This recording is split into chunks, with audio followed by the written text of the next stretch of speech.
አስተልኝ የዩቲዩብ ቻናል ተከታታዮች የሰዓቱን አጭር ዜና ይዤ ቀርብ ያለው እስከ ፍጻሜ አብራችሁን ቆዩ።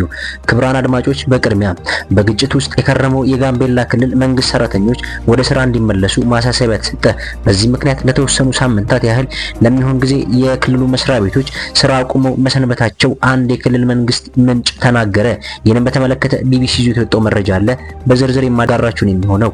በሌላ ዜና ኤርትራ በትግራይ ክልልም ሆነ በሌሎች የኢትዮጵያ ውስጥ ጉዳዮች ጣልቃ እንደማትገባ ገለጸች። በመጨረሻም ፑቲንና ትራምፕ በተጠባቂው የስልክ ውይይት ለምን በምን ጉዳይ ላይ ተነጋገሩ የማስደምጣችሁን የሚሆነው። እስከ ፍጻሜ አብራችሁን ቆዩ ግብዣዬ ነው። ወደ ዝርዝሩ አለፍ። በቅድሚያ በጋምቤላ ክልል በተፈጠረው ግጭት ምክንያት ላለፉት 3 ሳምንታት ስራ ተቋርጦ የነበረ የክልሉ መስሪያ ቤቶች ሁሉም ሰራተኞቻቸው ወደ ስራ ስላለመመለሳቸው ጥብቅ ቁጥጥር እንዲደረግ ማሳሰቢያ ተሰጣቸው። የጸጥታ ችግር ስጋት ባለባቸው አካባቢዎች የሚገኙት መስሪያ ቤቶች የሚሰሩት ሰራተኛ ያለ ስጋት ገብተው እንዲወጡ ጥበቃ እንደሚደረግላቸውም ተገልጿል። የጋምቤላ ክልል ፐብሊክ ሰርቪስ እና የሰው ሀብት ልማት ይህንን ማሳሰቢያ የተሰጠው ረቡዕ ታህሳስ 22 2018 በክልሉ ለሚገኝ 53 መስሪያ ቤቶች በፈጸመው ደብዳቤ ነው። በወር መጨረሻ ጀምሮ የተቀሰቀሰው የጋምቤላ ክልል ግጭት ከታህሳስ ሁለተኛ ሳምንት አንስቶ ተባብሶ ቆይቷል። በዚህ ምክንያት ለ3 ሳምንታት ያህል ለሚሆን ጊዜ የክልሉ መስሪያ ቤቶችና ትምህርት ቤቶች ስራ አቁመው መሰንበታቸውን አንድ የክልል መንግስት ምንጭ ለቢቢሲ ገለጸ። ከሰኞ ዕለት ጀምሮ ግን መስሪያ ቤቶቹ በተወሰነ ደረጃ እየተከፈቱ መሆኑን የሚናገሩት ምንጩ የክልሉ መንግስታት ወደ ስራ እየተመለሱ የትኞቹ ቢሮዎች እንደሆኑ መረጃ እያሰባሰበ መሆኑንም አስረድተዋል። ፐብሊክ ሰርቪስ እና ሰው ሀብት ልማት ቢሮ የጻፈው ደብዳቤም በተከሰተው የጸጥታ መደፍረስ ምክንያት ላለፉት 3 ሳምንታት የመስሪያ ቤቶቹ አገልግሎት መስተጓጎሉንም ጠቅሰዋል። በአሁን ሰዓት ግን ጋምቤላ ከተማ ብሎም የጸጥታ መደፍረስ ችግር ባጋጠማቸው ቦታዎች አንጻራዊ ሰላም እየሰፈነ እንደሆነም ገልጸዋል። በዚህም የተነሳ የክልሉ መንግስታት መስሪያ ቤቶች ወደ መደበኛ አገልግሎት እንዲመለሱና ሁሉም የቢሮ ሰራተኞች ወደ መደበኛ ስራቸው ገበታ ላይ እንዲገኙ መወሰኑን ደብዳቤውም ያስረዳል። ቢቢሲ ያነጋገራቸው ምንጭ እንደሚያስረዱት ይህ ውሳኔ የተላለፈው የጋምቤላ ክልል ካቢኔ የጸጥታ አካላት ከማክሰኞ ዕለት ጀምሮ በዝግ አድርገውታል በተባሉ ስብሰባ ላይ ነው። የመንግስት ተቋማት ኃላፊዎች ለጉዳዩ አጽንኦት ሰጥተው የተቋረጠው መደበኛ የመንግስት ስራ ከታህሳስ 22 ጀምሮ እንዲያስጀምሩ ደብዳቤውንም አሳስበዋል። ሁሉም ባለሙያዎች በስራ ጉብኝታቸው ላይ እንዲገኙ ጥብቅ ቁጥጥር እንዲደረግ ስንል እናሳስባለን ብለዋል። የክልሉ መንግስት ሁሉም መስሪያ ቤቶች ወደ ስራ እንዲመለሱ በዚያም አሁንም ድረስ የጸጥታ ስጋት ያለባቸው አካባቢዎች እንዳሉ ምንጮችም ጠቅሰዋል።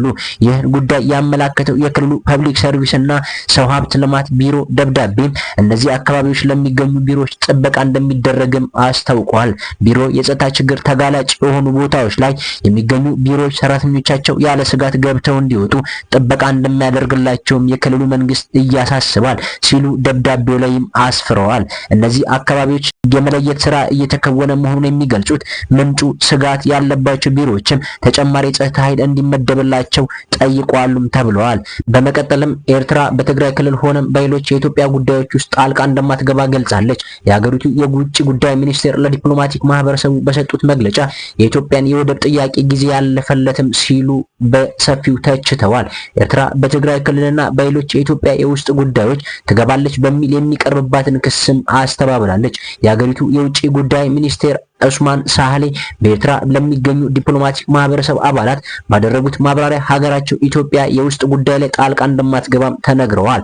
መግለጫው ላይ የተባበሩት መንግስታት ድርጅት ኃላፊዎች እና የዓለም አቀፉ ማህበረሰብ አስመራ የቀረበባት ያለው ክስ ሐሰተኛ መሆኑንም እንዲረዱ ጠይቃለች። በኢትዮጵያና በኤርትራ መካከል ዳግም ጦርነት ከመቀስቀሱ በፊት ሊቆም እንደሚገባ የአሜሪካና የአውሮፓ ዲፕሎማቲክም ጨምረው አሳስበዋል። የኤርትራ የውጭ ጉዳይ ሚኒስቴር ኡስማን ሳህሌ ማብራሪያ በፕሪቶሪያው ሰላም ስምምነት የኤርትራ የጦርነት ዝግጅትና በኢትዮጵያ የባህር ወደብ ጥያቄ ዙሪያ አተኩሯል። የኤርትራ መከላከያ ሰራዊት በህዳር 2022 ግጭቱ ካበቃ በኋላ ወደ ኤርትራ ዓለም አቀፍ እውቅና ወደ ተሰጠው ድንበሮች እንደሚዘዋወር መደረጉንም ሚኒስትሩ ገልጸዋል። ጦሩ አሁንም ኢትዮጵያ ድንበር ውስጥ እንደሚገኝ የሚናገረው ማንኛውም አካል ለውጥ ችግር ኤርትራን ተጠያቂ ለማድረግ የሚፈልግም ነው ብለዋል።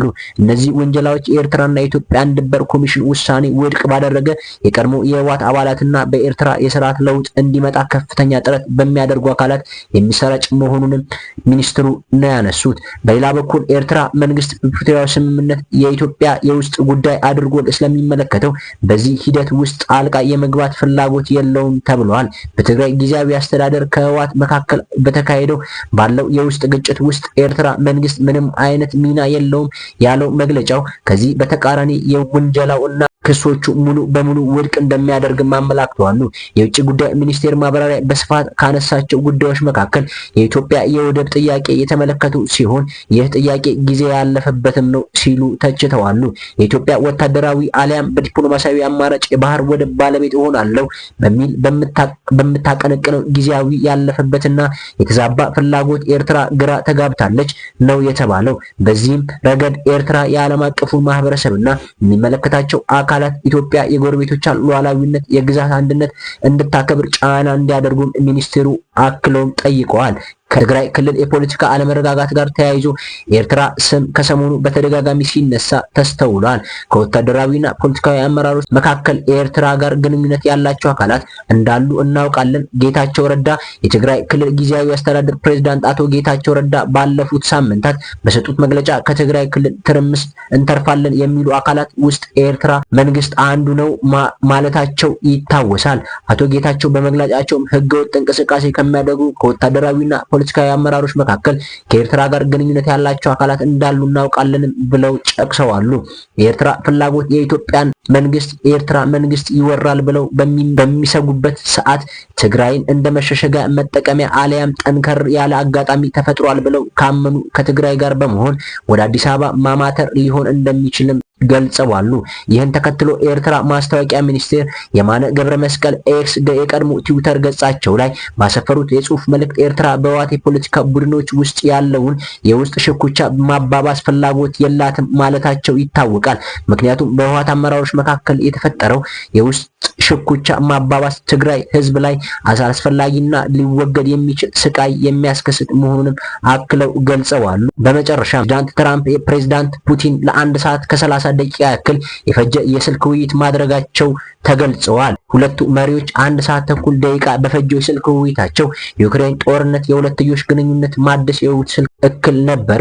ፑቲንና ትራምፕ በስልክ ባደረጉት ውይይት የዩክሬን ዙሪያ ስላለው ሁኔታ ዝርዝርና ግልጽ የሐሳብ ልውውጥ ማድረጋቸው ክሬምሊን አስታውቀዋል። ፑቲንና ትራምፕ የዓለም ደህንነት ለማረጋገጥ ካለባቸው ልዩ ፍላጎትና አንጻር ግንኙነታቸው መደበኛን ለማድረግ ያላቸውን ፍላጎት ገልጸዋልም ብለዋል። ክሬምን በመግለጫው የስልክ ውይይቱ በዋናነት በተለይ በዩክሬን ያለው ጦርነት በስምምነት ያለመቋጨት አሜሪካ ባቀረበችው እቅድ እንዲሁም የአሜሪካን ሩሲያ ግንኙነት ወደ ነበረበት መመለስ ላይ ያተኮረ እንደነበረም የክሬምሊን ቃል አቀባይ ዲሚትሪ ፔስኮቭ አስታውቀዋል። ፑቲን ከትራምፕ ጋር ባደረጉት ውይይት በዩክሬን ያለው ግጭት ሰላማዊ መንገድ ለመፍታት ቁርጠኝነት እንደሆነም ማስታወቃቸውን ፔስኮቭ አስታውቋል። የ30 ቀን ተኩስ አቁም ስምምነት እንዲደረግና በዩክሬን ያለው የግጭት ሰላማዊ መንገድ እንዲፈታ ለኪየቭ የሚደረገው የውጭ ወታደራዊና የመረጃ ድጋፍ ሙሉ በሙሉ መቆሙ ቁልፍ ቅድመ ሁኔታ መሆኑንም የክሬምሊን ቃል አቀባይ አስታውቀዋል። ፑቲንና ትራምፕ በስልክ ውይይታቸው የሁለቱ ሀገራት ግንኙነት ማሻሻያ መወያያቸውን ደግሞ ዋይት ሃውስ አስታውቋል። በአሜሪካና በሩሲያ መካከል ያለው የተሻለ የሁለትዮሽ ግንኙነት ትልቅ ጥቅም እንዳለው መግባባት ላይ ደርሰዋል ሲሉ ገልጸዋል። የሁለቱ ሀገራት የወደፊት ግንኙነት በርካታ ኢኮኖሚያዊ ስምምነቶች እንዲሁም ከሰላም ጋር ተያይዞ ጂኦፖለቲካዊ መረጋጋት ያስገኛል ሲሉ አክለዋል። ትራምፕ የአሜሪካ ፕሬዝዳንት ሆነው ከተሾሙ በኋላ በሁለቱ ፕሬዝዳንቶች መካከል ይፋዊ የስልክ ውይይት ሲደረግ ይህ ሁለተኛው ነው። ፑቲን እና ትራምፕ መካከል የመጀመሪያው የተካሄደው በየካቲት ወር እንደነበር ይታወሳል። ትራምፕ በምርጫ ቅስቀሳው ወቅት ከፑቲን ጋር ያላቸውን መልከ ግንኙነት በመጠቀም ሩሲያ በዩክሬን የምታደርገውን ወታደራዊ ዘመቻ በ24 ሰዓት ውስጥ ማቆም እንደሚችል መናገራቸው ይታወሳል። ትራምፕ ወደ ዋይት ሃውስ ከተመለሱ በኋላ በፈረንጆቹ በ2022 በሩሲያና በዩክሬን መካከል የተጀመረው ጦርነት እልባት እንዲያገኝ ግፊት ሲያደርጉ ቆይተዋል። ክቡራን አድማጮች ለሰዓቱ እንድታደምጧቸው ብዬ ያቀረብኳቸው መረጃዎች ይህን ይመስሉ ነበረ። ከሰዓት በኋላ በሌላ ዜና እስከምንገናኝ ቸር ቆዩ።